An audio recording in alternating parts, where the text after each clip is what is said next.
In this episode, we hike the popular trail Harting Down and its lesser known pathways.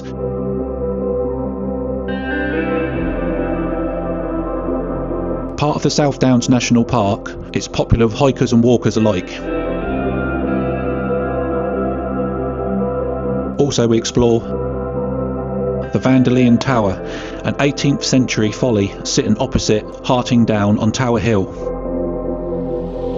This beautiful folly was built to commemorate the British colony of Vandalia. However, due to the spread and rise of America, this colony was short-lived.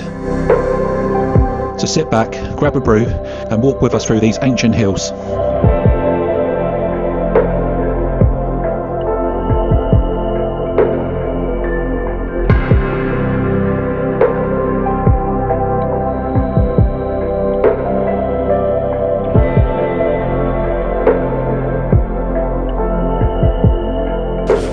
Welcome to Harting Down.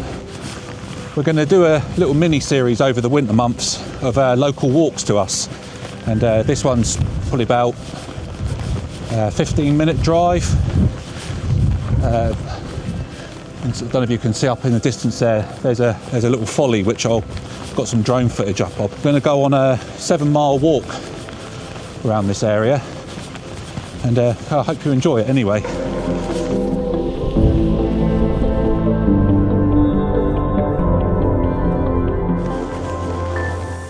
So just down there you can see the spire of the church that's in South Harting. Got quite a few nice places to eat down there and a few nice pubs.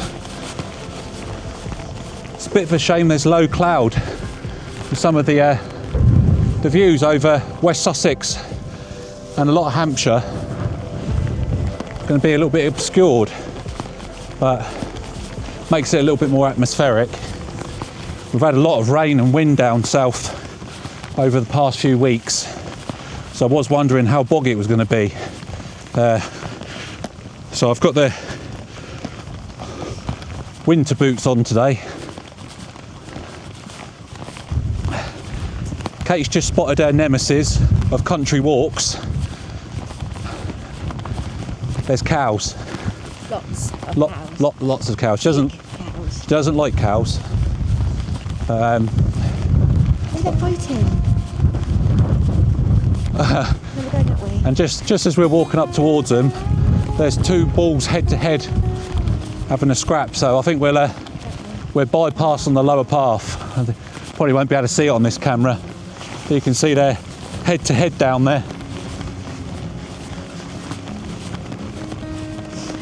I would say to Kate that would make a great part of the video, but I want a losing battle with that one.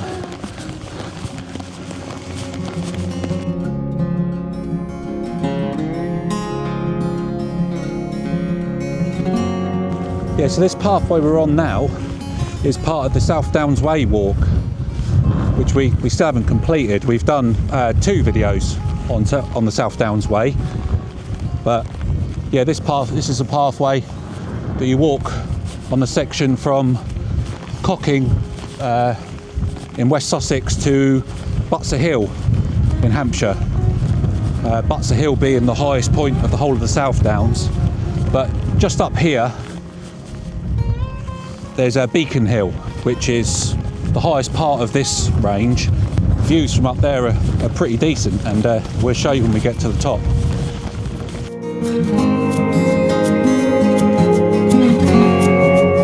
Back in the autumn, they actually had Highland cows up here, which I missed, which is a bit disappointing.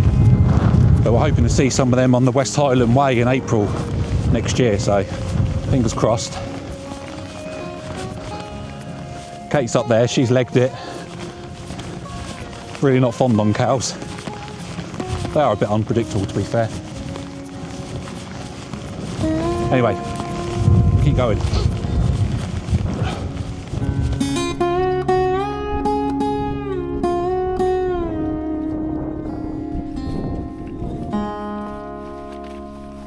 So most of the pathways on this walk are chalk. Quite grippy in the summer, but in the winter they're deadly.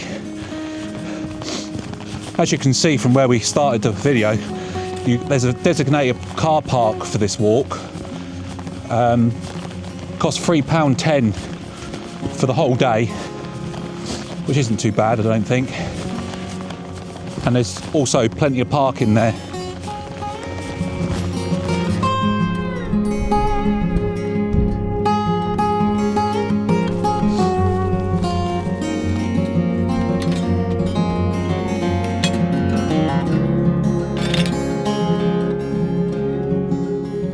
What did you do, Kate? I slipped. We always have bets to see who's the very first one to slip. Usually me. Today, Kate takes the trophy. I lost.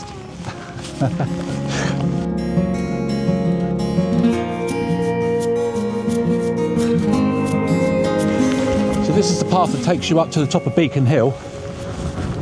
It doesn't look much, but it is a real breather.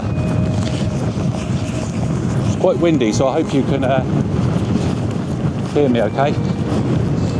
Over there in the distance you can see the place that we stopped on our South Downs Way walk for lunch. Much sunnier and warmer then though.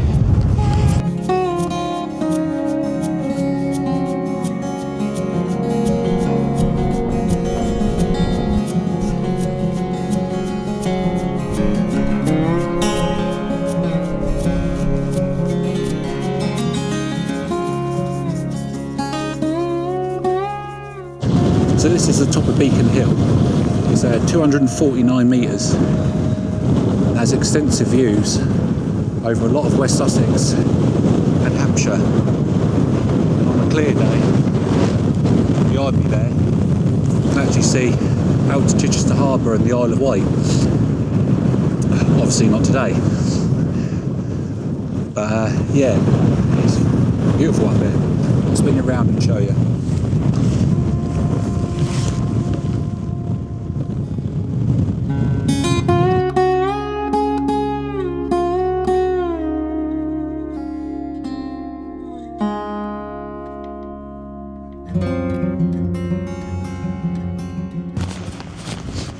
Yeah, I was hoping to show you the official trick point, but there was a couple of guys up there who I think must have been doing the South Downs Way.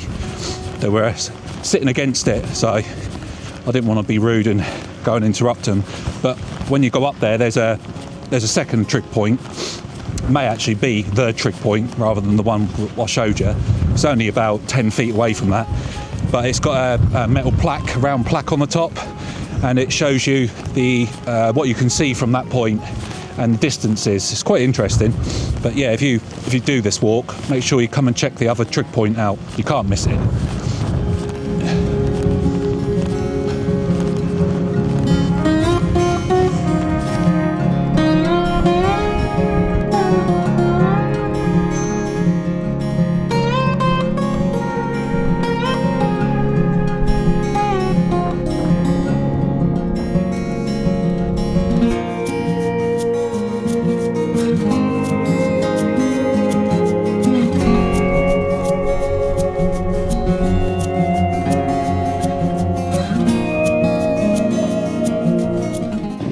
So after coming off the tops of the hills, you actually come down the forest and you skirt around a couple of large farm fields.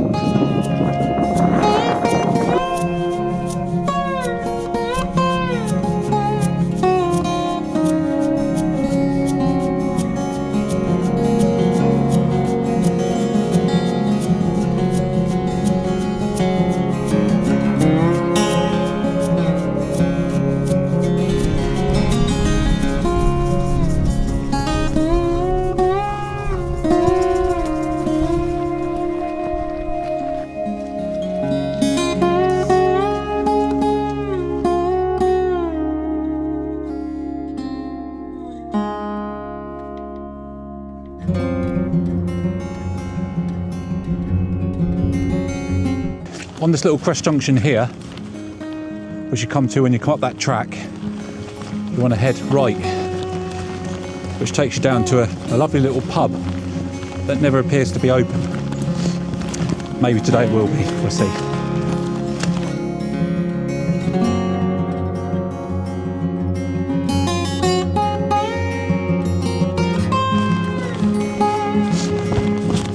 So as you come down the chalky lane, which goes on for about, probably a good mile, I'd say.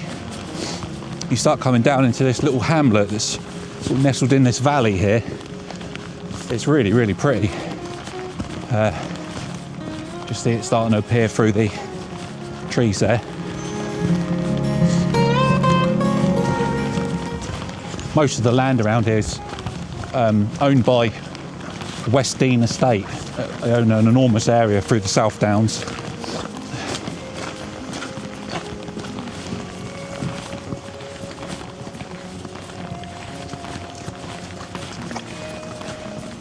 So yeah, there's the pub behind us, and for a change, it's actually open.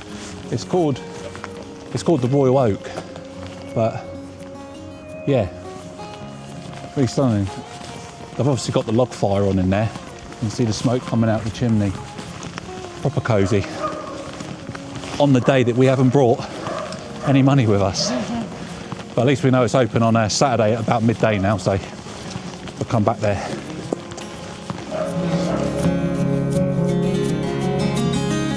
After coming up the hill, you'll see a sign that says restricted byway, and that's the way you come back onto the chalky pathways.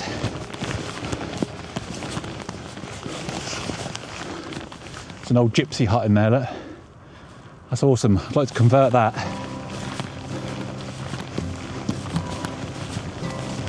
Yeah, so just keep walking up this pathway, and eventually you come to a manor house that's up there.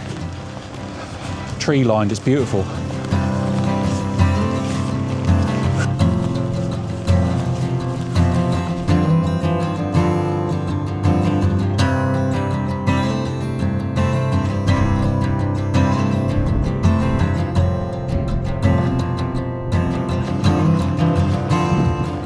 So this cross section, keep left. After about 5 minutes, you come to this gate, and then you're up onto the a little bit of a road walk with these, I think they're beech trees. They're absolutely beautiful, and during the summer when they're all in leaf, it's almost like walking through a tunnel.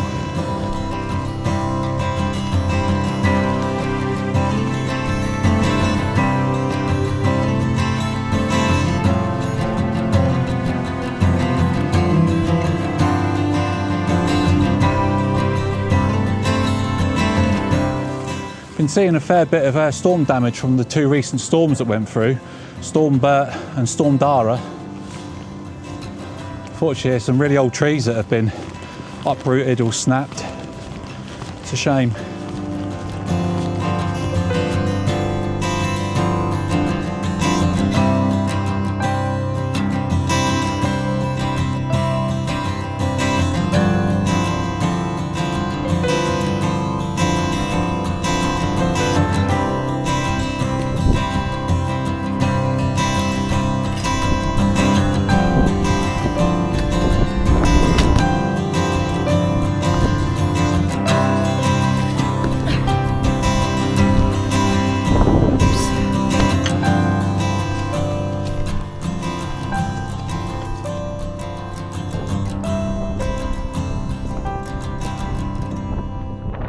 So at this point, you can carry on up this pathway here at the gate, and that takes you to the base of Beacon Hill again.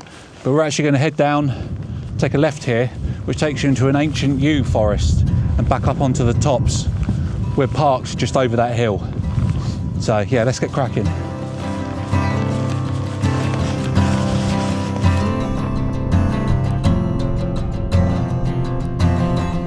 During the late spring and early autumn, all along here you see the yellow gorse bush in flower.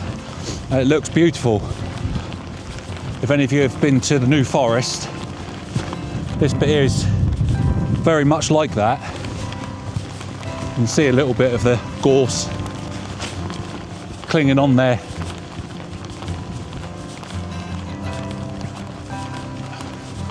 But yeah, it covers this area.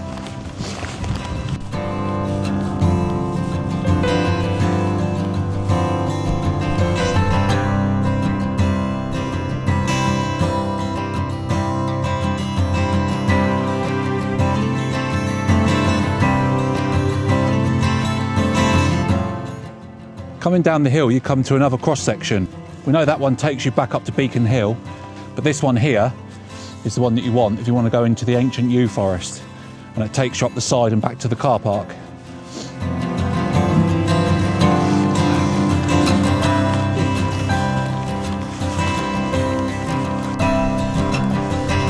When you come down the hill, you want to go straight over and up another hill. Basically, you just follow these little arrows and it takes you through the yew forest and eventually back to the car park.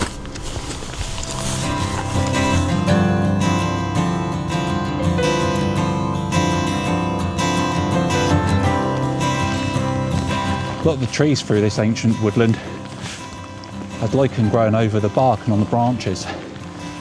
So this feels Jurassic. Look at these. Probably hundreds of years old. I think they can live for thousands of years, so. The yew tree is quite a prominent feature on the South Downs. A lot of these woodland walks have yew trees. Over at Kingsley Vale probably has the best yew tree forest around. Hoping to do a video on that one soon. But yeah, this is still very impressive.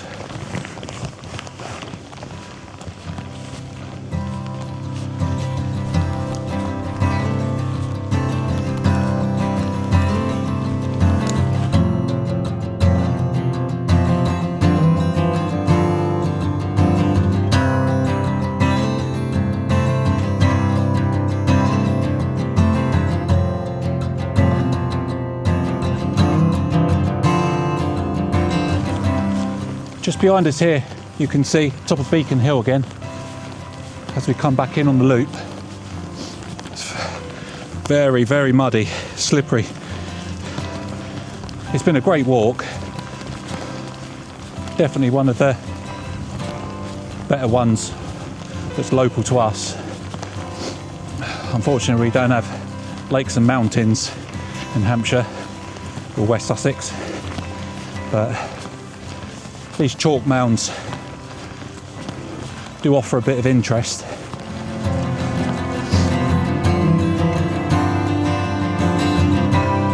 That's us at the end of the walk now. I hope you've enjoyed the loop of Harting Down and its surrounding areas. Like I said earlier on, we will be doing a few of our local area and hope you can join us on our next adventures.